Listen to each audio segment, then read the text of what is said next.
What's up, guys? Welcome back to the channel. Boozer here. Thanks for stopping by. So I am back from vacation. I've been gone for about 14 or 15 days. And if you guys missed my first video, I did basically just go over my first couple days in Japan. I was on vacation in Japan. My first real vacation in the last maybe like 6 years or something. Last time I went on vacation for, more than a week. I went to Taiwan, I believe in 2017 or 2018. I love these Asian cities because they're, obviously far enough removed from my North American lifestyle, but still not so unfamiliar to me. So these are really cool experiences. And obviously, this is my first time bringing my kid on a plane and obviously in a foreign land and all that stuff.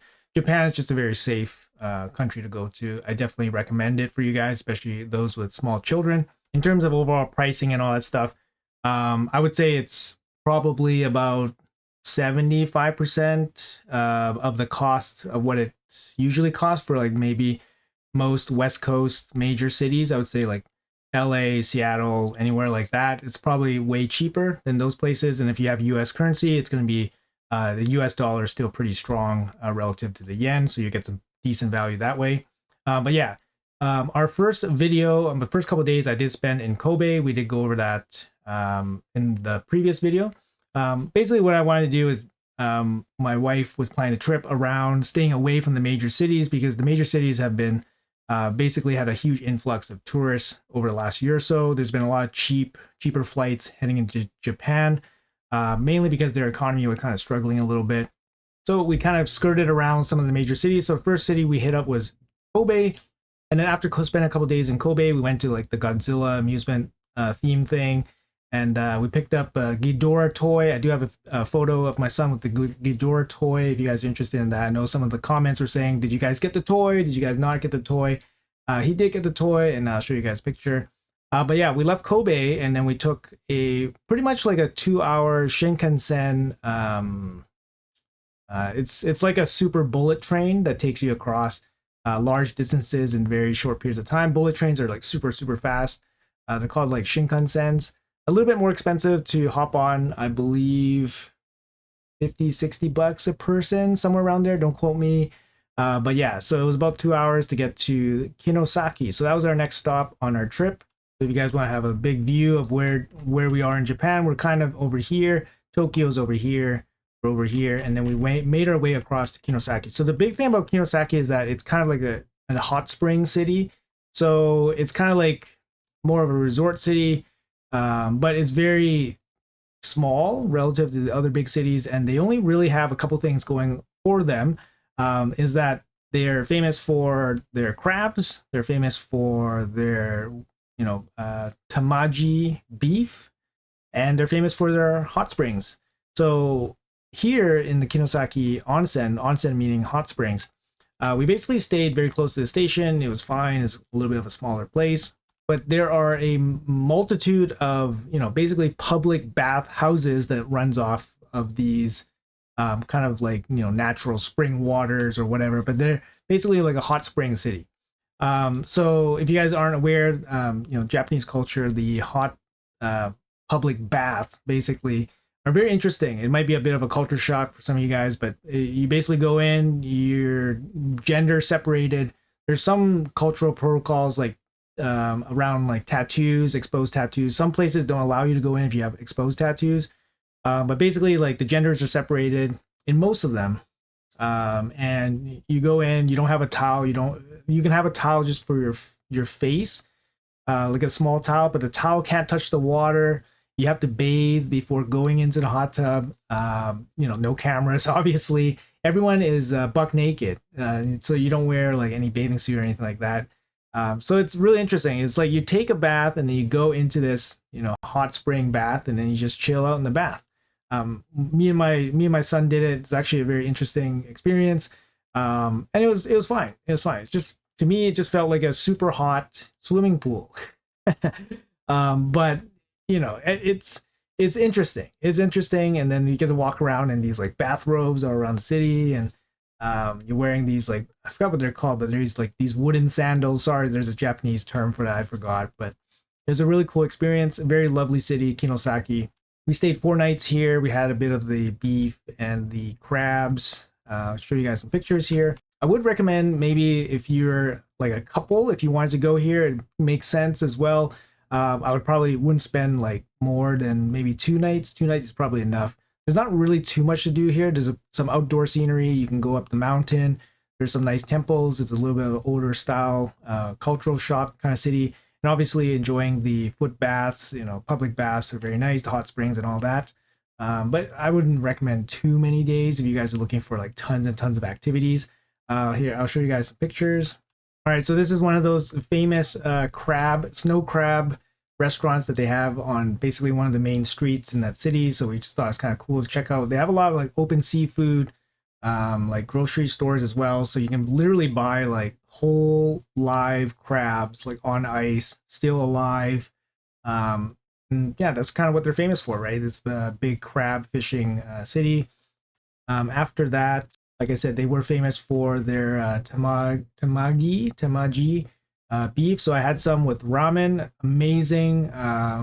Tasted so good. I don't even know exactly why it tasted so good. I think I was just so hungry at that point, but yeah, super good.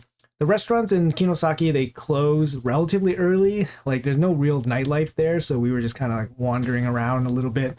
But most restaurants were, kind of shutting down at like 6 p.m. So it's a little bit hard to find things at night. But we found this nice ramen restaurant, kind of on the skirts a little bit, but it was so good. It had the tamaji beef as well, so check that off as well. And then we had some snow crab dinner here. This set, I believe, was about $30, $30 Canadian. So about, $23 US. Basically like a whole set of, arms and legs from a snow crab on rice. Very, very yummy, tasty stuff. I mean, if you guys been to like buffets in Las Vegas, they used to have unlimited snow crab legs to eat. I don't know if they have it anymore. It might have been like all eaten out because the last time I had it was like over 10 years ago, but they might not have that anymore. So we had that one night, and then after we did have a kind of like foot bath basically set up in our hotel, which is really just like a makeshift old house. So our hotel was basically an old house that was basically renovated to have rooms, and downstairs was like a cafe, and there was this hot foot bath here. So basically they have this piping hot, you can just rest your feet in here, and it has like, whatever cleansing chemicals or whatever that are in there. I'm not too big on that, or if if I actually believe that stuff, but like, to be honest, it just felt good. You go out walking all day, get a nice hot foot bath soak in, it feels good. Just some quick snapshots here of the city. Like it's a little bit of an older cultural, city. It's very, very nice. You have actual fish in this river. We saw koi fish. We saw like a stork or a heron. So it was a lot of activity. The weather was very poor when we were there. It was like raining and stuff. In late March, these trees, like the whole side of the street filled with cherry blossom trees. So it would be very beautiful in like the sunny weather and stuff. But yeah, this is kind of like our living conditions. I would say like the house is relatively small, but this is like one floor. You would come up here, take off your shoes, and then you would enter your rooms. So we had like a room, but because the walls are very thin, we could definitely hear a lot of the activity. So it wasn't ideal. But that was Kinosaki, and yeah, Kinosaki was really good. Like I said, you probably only need maybe like 2 nights there. Definitely recommend for like couples. For kids, it would be a little bit harder. Because kids can't really stay that long in the hot tubs, the onsens, hot springs and stuff. But for couples and stuff, I would definitely recommend. And here is a picture of Ghidorah. This is my son. Ghidorah is the 3-headed Hydra monster that we were looking for. Main priority actually going to Japan for my son. He was like, I need to get this monster creature to fight Godzilla at home. And then he got him on, I think, the first day. And we are on the train now leaving Kinosaki. Our next stop is actually to Yokohama. So going back to the map here, you guys first saw the trip from Kobe to Kinosaki was about 2.5 hours long. Well, the trip to Yokohama from Kinosaki is significantly longer. You can kind of see here, It's about almost 8 hours by car. What we had to do is basically take a train into, I forgot which city we had to take it into, but we had to take it. We had to take a train into one of the smaller cities, and then we had to take the Shinkansen super bullet train, which would take us into Yokohama, which is a bigger city. It's definitely a bigger city, about an hour away from Tokyo.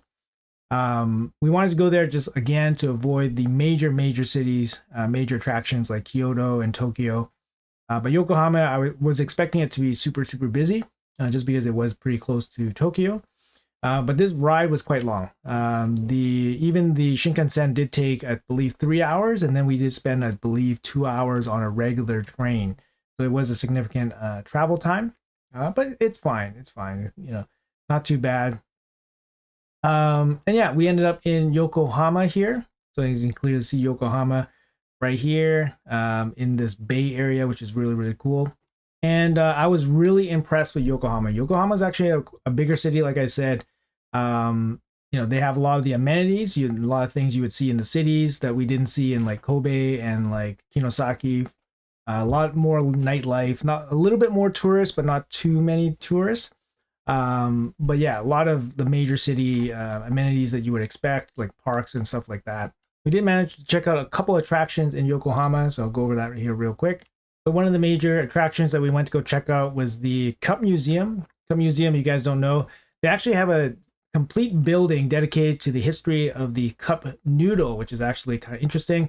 It's relatively cheap. It was like $5 to enter, and then you guys can check out a couple exhibits. And if you guys want to do some more activities, it's going to cost you like $5 or something. So what we did was we went inside Cup Museum. There was a restaurant upstairs, $5. You get one of these bowls of noodles from around the world. You get to pick $5 for it. Not the best deal, but it is not bad for a quick snack. No crazy lineups or anything like that.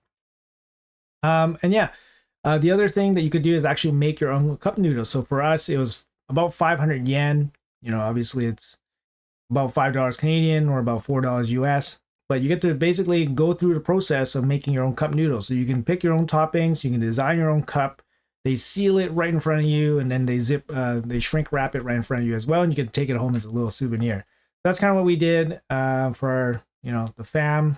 So we did that, and then afterwards, after the Cup Museum, we went to the Pokemon store in the Yokohama. So Yokohama Pokemon Center here, it's really cool. They have these different legendary Pokemons in each of the stores, which is really cool. Each one of them have different array of products and all that stuff. My son was looking for a Gyarados Pokemon toy. If you guys know what Gyarados was, he's a flying blue serpent-like Pokemon that evolves from a koi fish or a goldfish named Magikarp that's really weak. But yeah, Gyarados was what he's looking for. And Gyarados is extremely hard to find. He was not here. And you'll see from the rest of the photos that we actually did not end up getting the Gyarados. But yeah, it was cool to check out the Pokemon store here in Yokohama. We stayed in a relatively small business kind of sector of the city that had, decent accommodations for us, but it was not significant or anything. Very small. In terms of overall value, Yokohama, I thought, gave very good value for food, transportation, everything. I loved the city. I think it was a good blend of big city plus affordability. So, and plus you get enough attractions for whatever you guys want to do. So if you guys want to go shopping, then it's good for shopping. If you guys want to just check out the outdoors, they have a great coastline area with lots of parks and events that are happening. And yeah, they did have nightlife as well, right? So I thought Yokohama was a great city, and I was really happy to go see it. Definitely recommend it for you guys. Just check out if you guys were planning to go to Japan. All right, so back to the map. So after Yokohama, we only stayed there for 2 days. And our big attraction now was going to Disney Sea. So you can kind of see here, Disney Sea was not that far away. It was about 42 minutes by car. We ended up taking a train. I think the train took just slightly less than an hour. We were staying in a resort hotel just outside Disney Sea. So you can kind of see here, Disney Sea, not too far away from Yokohama. And that was the reason why we actually, obviously structured the trip in this way. But if you guys don't know what Disney Sea is, it's basically Disneyland, structured around the I guess the cartoons that had seaport or seaside cities. It's actually, I had no expectations going into it. I just heard it was really good. I don't really care too much about Disney stuff, to be honest, but we were going with some other family mates, and you know, they just want to see it. They had some kids and stuff, so they just want to see it. But even for me, like someone that doesn't really care about Disney, it was an experience, and it was overwhelming. And I think for the price of admission, just to see how people can actually build something like this, it's pretty cool. So basically, they built a whole giant city around a man-made body of water, and they connected it in a way where it's, anyways, I'll show you guys some pictures, just show you guys the scale of stuff, but it's called Disney Sea. I think I looked up the statistics on it. It was like the 7th most visited attraction in the world or something, and like the 3rd most visited attraction in Japan. But yeah, I'll show you guys some pictures here. All right, so like I said, we stayed at a resort hotel, so we had some resort food. This plate was basically all you can eat. So they had all you can eat sashimi. They got all you can eat like food from around the world. Yeah, we basically taught them a lesson, so they probably restructured their food program afterwards. No, I'm just kidding. But honestly, it was so good, and yeah, the food was super good. And we, you don't see this stuff from basically where I'm from, because the all you can eat businesses or establishments, they basically just shut this out because it's just too expensive to sustain. But I guess in Japan it's a little bit different, but maybe it just applies to this resort. But super nice spread here. Food from all over the world. And then off to Disney Sea. So scale stuff. So like I said, they basically built full scale like cities, buildings. They had a freaking volcano, like a giant volcano built, and you could see it in the background. Like it looked like an actual volcano, and it was like smoking and had fire, and it was part of a ride, right? So Disney Sea still suffers from the same stuff as Disneyland. Huge lineups.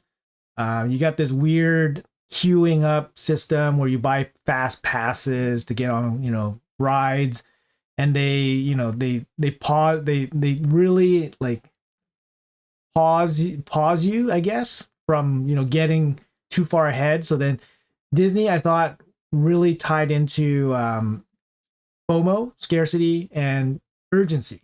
They did all that perfectly. I was like looking at this and I was like, okay, so they're restricting how many of these rides we can sign up for. Okay, so that scarcity, and then they are giving us a window to sign up for these rides. Okay, urgency, and then they are giving us only how many rides we can sign up for in a day. Scarcity again, right? So these guys really were tapping into all that, like the FOMO stuff, just to try to get it into the rides. So it still suffers from the same Disney stuff. But honestly, it wasn't too bad. We went in the middle of the week. It's still super busy. I'm not a big rides guy. My kid is still small. He's not going to be able to fit onto any of the major rides. We went on the 20,000 Leagues Under the Sea ride, which is more child friendly. I don't know if I would wait 2 hours for that, to be honest. But we got on a fast pass, so it was fine. We went on the Sinbad ride, which is just the little merry-go-round with a little musical and puppets around, and I thought it was pretty good. Good length and all that stuff. We went on a couple smaller rides around the Little Mermaid exhibit, and I think it was a little bit too much. A little too scary for young kids. I think teenagers would really love this place because they have the energy to go around the whole park. It's massive. Like I said, guys, like it's a spectacle. It was about $50 to enter for an adult, and you don't have to pay for most of the rides. If you want to skip the line, then you will have to pay, I believe, $20 to skip the line, but doesn't guarantee that you're going to get onto the rides that you guys want either. So just keep that all in mind if you guys are planning to go. What's next? So like I said, full scale, like cities, buildings. It's all based around like, coastal, they have like a man-made body of water, and they have like tour boats that take people around the whole resort or thing, and it's attached to Disneyland. So if you want to go to Disneyland, it's next to that as well, but this is called Disney Sea. Yeah, it's amazing. It's just great to walk around and all that. You don't need to spend all day there. I think I did 30,000 steps that day, and it was pouring ass rain. Yeah, it's just a crazy experience. We had reservations at this really whack restaurant. I don't recommend going to this restaurant, but it was kind of interesting. They put our party in a room that had a secret hidden wall. So we had to push a button to enter this room, and then they served us in this room, and it was like very, it was too much. It's not necessary, right? They gave us like a 4 or 5 course meal for like $80 or something, and I thought it was like, okay, it's too much, guys. But apparently, like it was so limited on options in terms of like going to a restaurant to sit down and have reservations that this was kind of it, and there was just really no options. So we just kind of went along with it. It's a little bit nice. It's not terrible value, but it's a little bit more than you want to spend on just a lunch or lunch/dinner. You guys have a look at the food here. Food tasted good, no complaints. Service was great, no complaints. Dessert was great, actually. So no complaints there. You can kind of see the setting for the restaurant that we're in. Just a massive, massive restaurant, like the exhibit here, the massive globe here. Obviously, they put a lot of money into this stuff. And yeah, if they're charging that amount of money for the service and the food, and charging people for that kind of price, then it's going to be pretty awe inspiring like experience, I guess, to be inside. So overall, Disney Sea, I would say it's pretty good. Definitely worthwhile checking out. Like I said, if you guys have older kids, it might be more easier for you guys to navigate. Obviously, with younger kids, it's harder. It does get a little bit busy. Like I said, it went in the middle of the week. It was raining like crazy, and that would not deter the crowds. So, there it is, guys. People are crazy for their Disney. But yeah, so we stayed there for a couple days just to do the Disney Sea experience, and then we commuted back to Tokyo. We stayed in a little district outside of Tokyo for a couple more days, and we just checked out some of the local scenery, checked out the temples around the area. I actually played an arcade game with my son. We played Jurassic Park arcade. It was actually really fun because I never actually had a experience with my son where we went out and just played like super violent, like super like stimulating game like this. So he was loving it. This was like a no reload game. So he's just like, holding the buttons, got the grenade launchers and everything. And we're just having a ball, just blowing up dinosaurs. And he loves dinosaurs and Jurassic Park and stuff. So it was a really good experience. Just to kind of shoot around stuff with the kiddo. And then we checked out the Pokemon Center in Tokyo. Tokyo actually has like 5 or 6 Pokemon centers or something. So we checked out this one in Shibuya, which is one of the very like shopping districts for Tokyo, and they had the Mewtwo there, and it was really cool. And my son brought he couldn't find the Gyarados. He bought we bought him a stuffy Rayquaza. So Rayquaza is a green dragon snake-like creature. So yeah, this is what Rayquaza looks like. He's just like a snake-like dragon creature, which is pretty cool, of course. And he was looking for this guy. If you guys know what this guy is, Gyarados. Couldn't find him anywhere in basically Japan or all the Pokemon centers that we looked for. So he ended up settling for the Rayquaza, which is still pretty cool. He's super happy with it. So we left the Tokyo Pokemon Center. And that's one of the big things. And then we hung out in the Shibuya shopping district a little bit longer. And then we didn't stay too long. Like I said, that was near the tail end of our trip to end off in Tokyo, just before we went back to the Narita airport. I did end up getting basically like a nightcap here with a little bit of a whiskey night with my brother-in-law. So we just enjoyed a little bit of Japanese whiskey here. And we flew out the next morning. No real issues heading to Narita airport. The flight was fine. To be honest, a little bit. I couldn't really sleep super well on the plane. Quite no issues. I'm actually really surprised at Zip Air. We traveled by Zip Air, super cheap, no frills. Airplane ride. You had to pay for a meal if you wanted it. You had to pay for check-in luggage, pay for seat priority, pay for all that stuff. You could not pay for any of that and have the cheapest flight ever. But yeah, I highly recommend. No issues there, good service and all that. Seat's not super comfortable. Your butt hurts after like 8 or 9 hour flight or whatever. But yeah, we got home super jet lagged. I slept 6 hours in the middle of the day. So I'm making this video at 1 a.m. Pretty wired. Gonna play some Raid after, but anyways, guys, hopefully you guys enjoyed this kind of like Japanese recap of my trip to Japan. You know, not the video for everybody, but I know some people were interested in what I was up to for the last 2 weeks. Was able to make some raid videos, but it was difficult. Obviously, I had to find some space, quiet space. You know, it was not easy, right? Not easy. But thank you guys so much for dealing with the quality issues and all that stuff, and obviously infrequency and infrequency of the videos and all that stuff. But we're back to a regular schedule programming probably pretty soon. I probably need a day or two just to figure out this jet lag stuff. But anyways, guys, hopefully you guys have a good weekend so far. We'll talk more raid in the next video. And yeah, thanks for watching. I'll see you guys in the next one.